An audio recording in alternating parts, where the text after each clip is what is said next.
My name is Johnny Champagne. What's up? My name's Perception. It's your boy JC the God. It's just Mikey. K Wells. Jada Boy. What's good? I'm Hell Zone.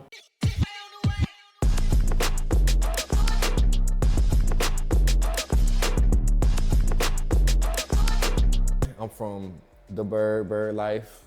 And what introduced me to hip hop, it's always been like a part of my life. So it's hard to like pinpoint exactly where I got introduced to it, but I definitely started writing in elementary school. I'm a hip hop artist based out of Tampa, Florida. And I really just grew up listening to hip hop my whole life. I can't even recall like how I got introduced to it. It's just always been a part of my life. I'm from Tampa, Florida, and I guess my dad introduced me to hip hop. He gave me this MP3 player when I was like 8 years old. There was this, you could download music from this website, Rhapsody. If I remember specifically, one of the first hip hop songs I think I ever heard was Stronger by Kanye West. And still one of my favorites. Born in Providence, Rhode Island, Tampa Bay raised.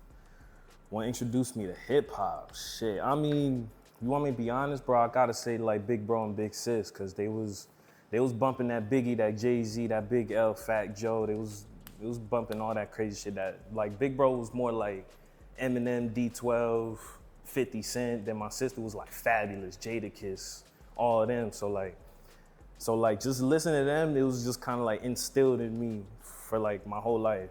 Atlanta born, Tampa raised.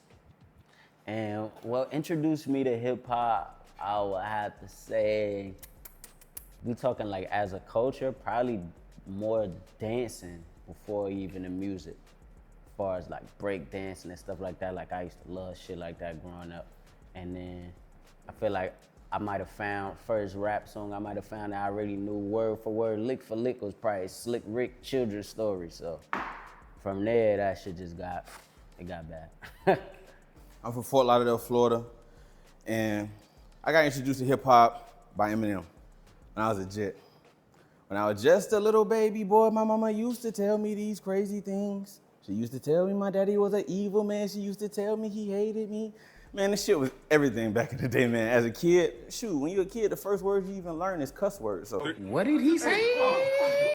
listen to a motherfucker that only cuss, shit, that was like Beethoven to us, man. From Fort Myers, Florida. My first introduction to hip hop, probably Flesh on My Flesh, Blood on My Blood by DMX.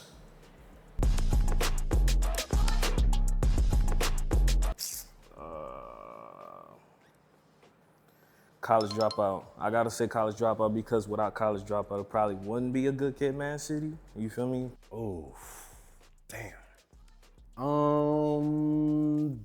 Good Kid, Mad City.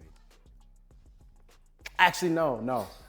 I changed my mind. It's College Dropout because I feel like that was actually a debut album. Like, I feel like all the mixtapes that Kendrick dropped before Good Kid, Mad City, they was album-like already. So, like, he already had a bunch of practice. Kanye, that was his first album for real, so I'll give him that. I'm gonna go with College Dropout on that one.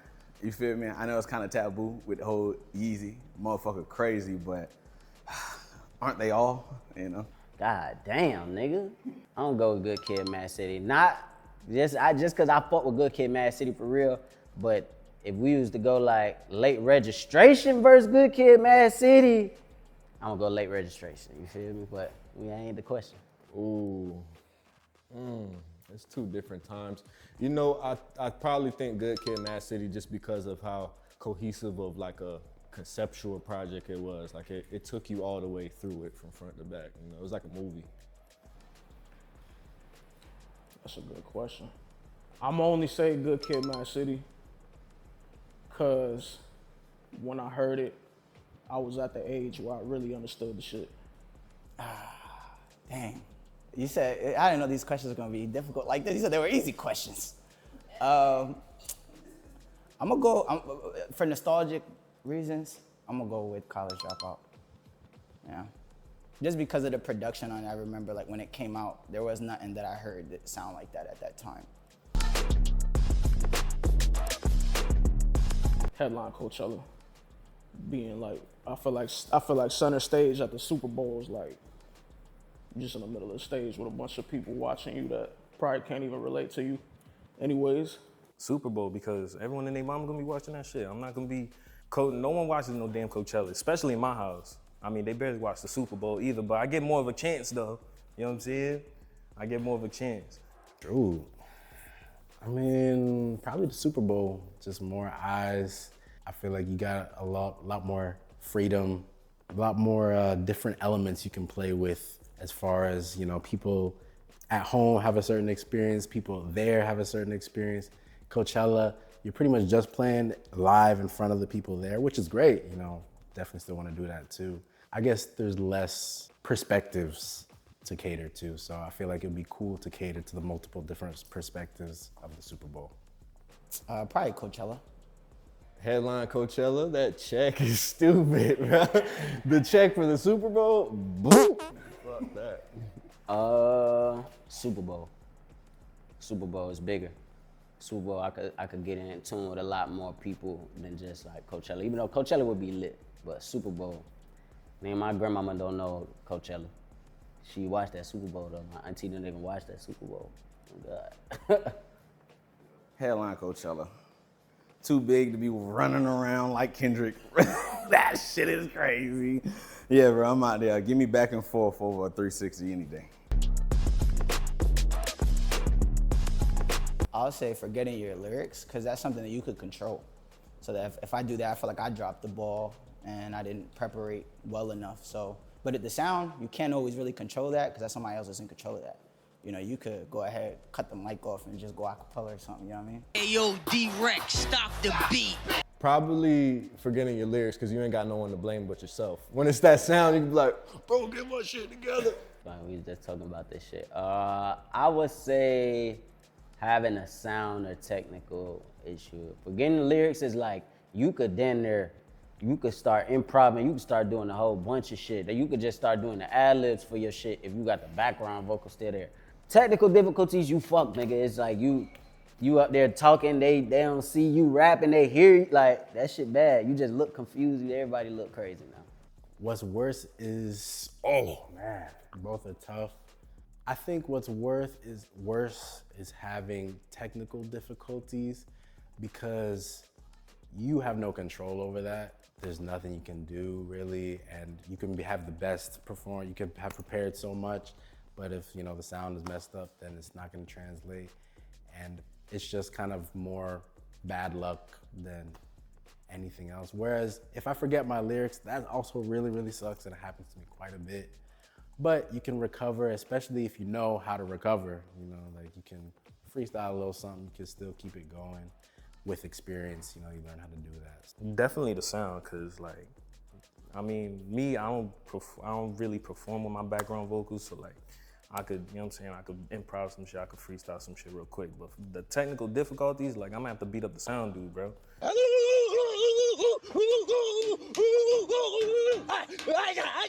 Like, he got, like, what you doing, bro? You know what I mean? Like, what do you mean my mic don't work? What do you mean the left speaker ain't, like, come on, bro. Nah, get it together, man. I don't know, they could both fuck you up. I think forgetting your lyrics, because that's on you. The rest is like on the house, you know what I'm saying? Yeah, it's forgetting your lyrics, because you could yell over if the mic cut out. Just start screaming your lyrics if you know them, because you feel me? You know them, so. You can really recover from that one. Full control with an indie. I feel like the 360 question is like, there's so much that goes into that. Like, it could be a good 360 deal, but it could also be a shitty 360 deal. That push is nice though. Have control of the art, because I feel like the vision could get blurry if you don't have a team that was built organically. If it's somebody that don't really know you, they might try to brand you a certain way that you might not even have a vision for. Full creative control of the indie label. 1,000 times out of 1,000. Oh, get out of here. Give me the indie label. Yo, I'm not trying to be backdoor like that. That is nuts, bro. No, absolutely not. Indie. Full creative control with the indie label, because I feel like when you have that full creative control, that's where you really build that fan base. So like, I mean, you could be Drake with a major label, you know what I'm saying? But they doing shit you don't want to do. But if you with an indie label, you could still work up. You still work up to that status, you feel me? So I'd rather do the creative control with an indie label for sure. No label.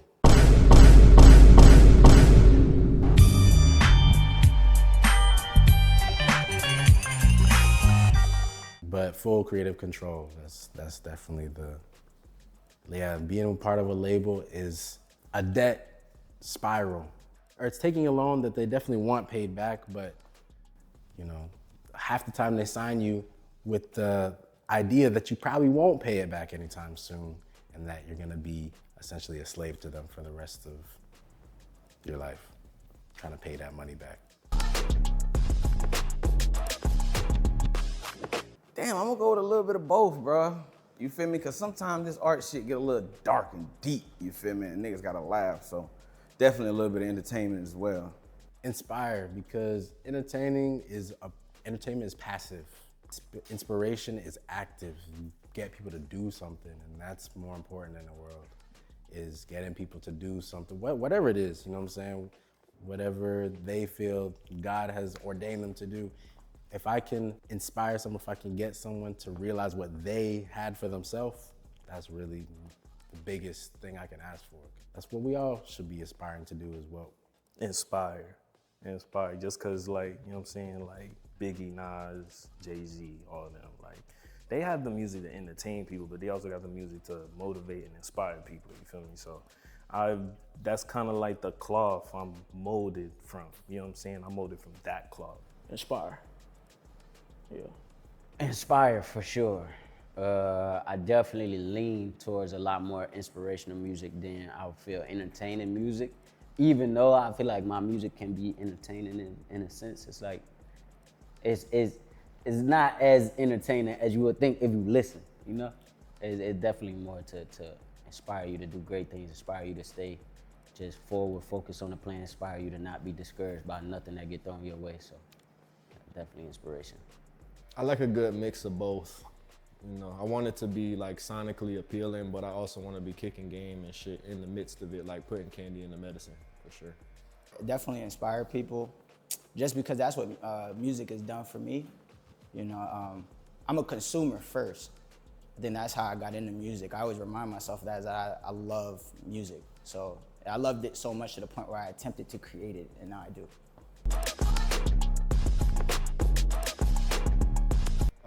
Collab. I don't give a fuck. I'm not trying to have a pissing contest with my heroes and shit.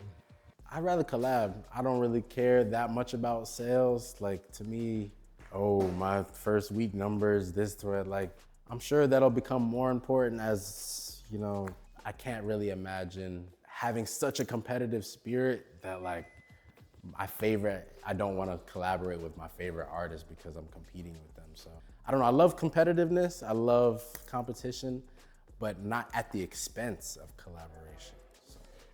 I'd rather outsell them, because even though I outsell them, I mean, unless, you know what I'm saying, unless like I'm dissing on the record or whatever, but like if I outsell him and there's no malice there, you know what I'm saying, there's no judgment, no nothing, I could still get that collab down the road. I collab.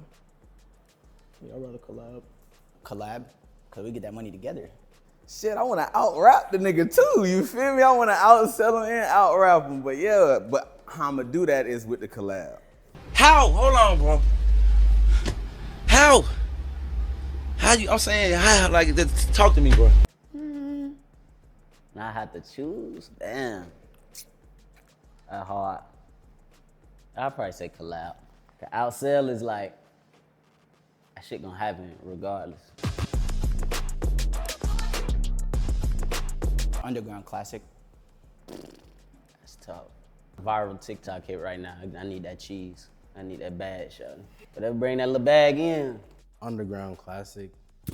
I mean, viral TikTok hits are usually pretty forgettable. Who told you that? Well, I don't know. It depends.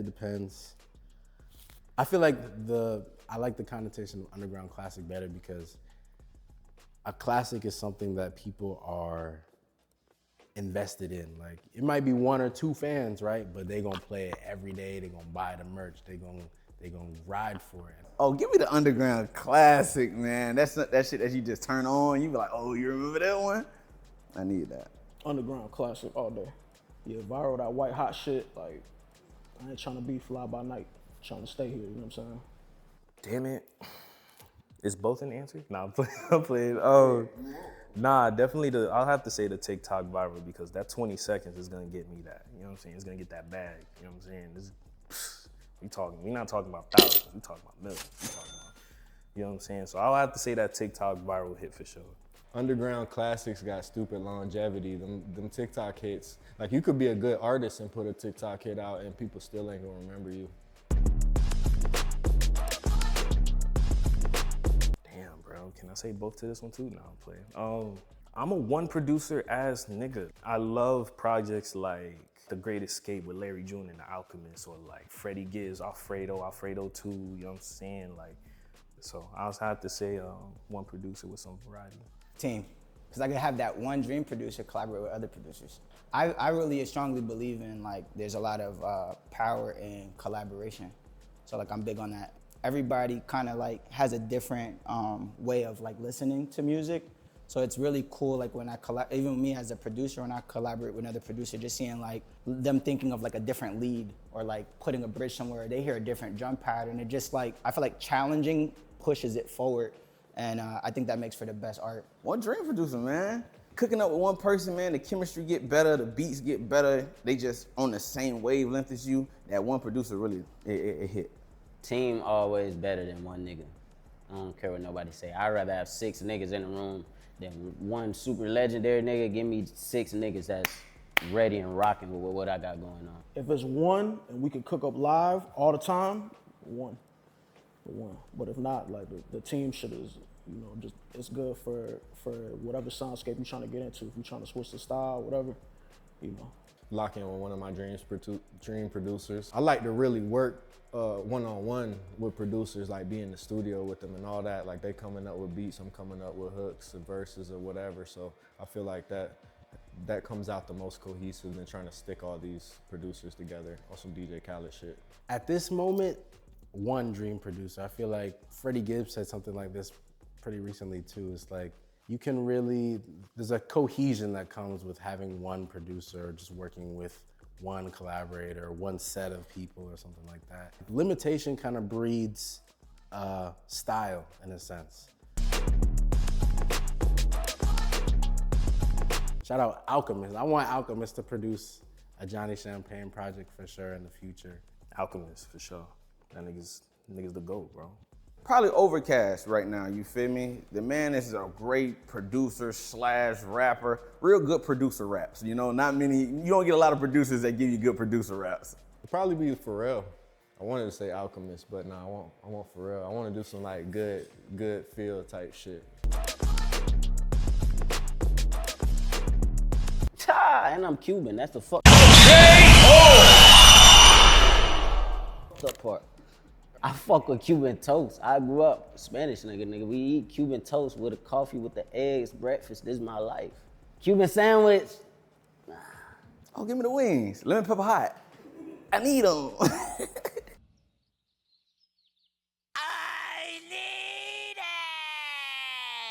Wings, 100%. Cuban sandwiches, they cool. Shout out Tampa. You know, I know they was invented here, but it's a ham and cheese sandwich at the end of the day. Like, wings. I'm from the Berg, bro. We eat Cuban sandwiches, but we don't eat it like y'all be eating that shit. Y'all eat that shit like Cubans, bro. We need the wings, but we still going to gyros, you know.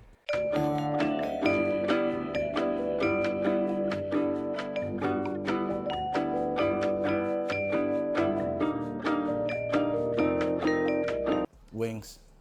Fuck Cuban sandwiches, bro. We going with fucking wings, bro. depends on what the success is. I guess if success is money, which I guess is what they usually say, then I'd rather have the respect. I can sleep at night, you know, if I have respect and I have a name. They say, oh yeah, I sleep good with my Versace pajamas or whatever. people love saying that, but like you can tell whenever somebody says that they hide it. Like there's something, you know, there's something deeper going on in there. I really like being happy from the inside out rather from the outside in. Respect. Oh, man, because I'm going to cook them anyways. But it's always going to be respect or else. Respect, because I may not have that respect on like some mainstream shit, but I could still pull up on any mainstream artist and be like, who you playing with? You know what I'm saying? Boom. What you say I can't rap with you? What's up? Boom. You know what I'm saying? It's all because you're not in that status does not mean niggas ain't like that. So I'd rather take the respect over the success, because you can go on a Joe Budden podcast and smack a nigga with like, nigga, you ain't do this. You ain't do this. That's a tough one. I'm very big on my respect.